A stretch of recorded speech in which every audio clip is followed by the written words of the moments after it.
তিনি ক্যামেরার সামনে নেই, জনসম্মুখেও নেই, এমনকি সাম্প্রতিক কোনো ছবিও নেই তার। অথচ তিনি এখন বিশ্বের অন্যতম গুরুত্বপূর্ণ একটি দেশের সর্বোচ্চ নেতা।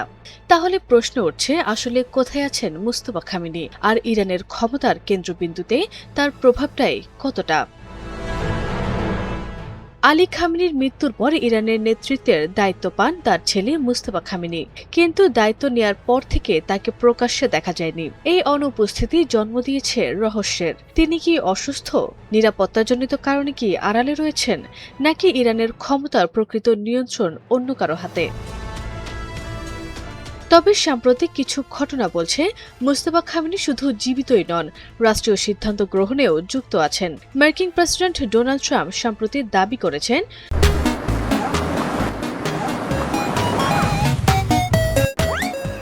যুক্তরাষ্ট্র ও ইরানের চলমান আলোচনায় মুস্তফা সরাসরি সম্পৃক্ত। একই ধরনের ইঙ্গিত দিয়েছেন মার্কিন পররাষ্ট্রমন্ত্রী মার্কো রুবিও। ইরানের অভ্যন্তর থেকেও এসেছে কিছু তথ্য। দেশটির প্রেসিডেন্ট মাসুদ পেজিশকিয়ান এবং সামরিক বাহিনীর শীর্ষ কর্মকর্তারা জানিয়েছেন, তারা মুস্তফা খামেনির সঙ্গে সাক্ষাৎ করেছেন। শুধু তাই নয়, তার নামে একাধিক লিখিত বিবৃতিও প্রকাশ করা হয়েছে, যেখানে যুক্তরাষ্ট্র ও ইসরায়েলের বিরুদ্ধে কঠোর অবস্থান তুলে ধরা হয়েছে। তবে বিশ্লেষকদের মতে মুস্তফা খামেনি এখনও তার বাবার মতো সর্বময় ক্ষমতার অধিকারী নন। কারণ আলী খামেনি ছিলেন এমন একজন নেতা, যিনি 3 দশকের বেশি সময় ধরে রাষ্ট্রের প্রতিটি গুরুত্বপূর্ণ প্রতিষ্ঠানের ওপর সরাসরি প্রভাব বজায় রেখেছিলেন। অন্যদিকে বর্তমান ইরানের ক্ষমতার চিত্র অনেকটাই ভিন্ন। বিশেষজ্ঞদের ধারণা, এখন সিদ্ধান্ত গ্রহণের ক্ষেত্রে বড় ভূমিকা পালন করছে বিপ্লবী গার্ড বাহিনী বা আইআরজিসি। পাশাপাশি কয়েকজন জ্যেষ্ঠ রাজনৈতিক নেতা এবং নিরাপত্তা কর্মকর্তার সমন্বয়ে গড়ে উঠেছে একটি প্রভাবশালী ক্ষমতা কেন্দ্র। জেনেভা গেজুয়েট ইনস্টিটিউটের গবেষক ফারজান সাবেথ মনে করেন, মুস্তফা আপাতত নীতিগত নির্দেশনা দিচ্ছেন, তবে তার ব্যক্তিগত সম্পৃক্ততা বাবার তুলনায় সীমিত। নিরাপত্তা পরিস্থিতি এবং তার স্বাস্থ্যগত অবস্থাও এর পেছনে ভূমিকা রাখতে পারে।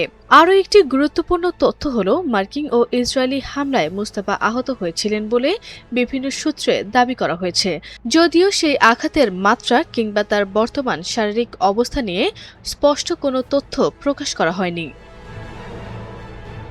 তবুও ইরানের রাষ্ট্রযন্ত্র এক বিষয় নিশ্চিত করতে চাইছে, নেতৃত্বে কোনো শূন্যতা নেই। রাজধানী তেহরানের বিভিন্ন স্থানে বিশাল বিলবোর্ড দেখা যাচ্ছে ইসলামী প্রজাতন্ত্রের 3 প্রজন্মের নেতৃত্বের প্রতীক ছবি, যেন জনগণকে জানিয়ে দেয়া হচ্ছে রাষ্ট্রের ধারাবাহিকতা এখনও অটুট। সব মিলিয়ে মুস্তফা খামেনি এখনও এক রহস্যময় চরিত্র। তিনি কি ভবিষ্যতে তার বাবার মতো শক্তিশালী নেতা হয়ে উঠবেন, নাকি ইরান নতুন এক যৌথ ক্ষমতা কাঠামোর দিকে এগোচ্ছে? এই প্রশ্নের উত্তরই হয়তো নির্ধারণ করবে মধ্যপ্রাচ্যের রাজনীতির পরবর্তী অধ্যায়। আর সেই কারণেই বিশ্বের নজর এখন আড়ালে থাকা এই নেতার দিকেই। আরবি ইসলাম হিমু, এনটিভি অনলাইন।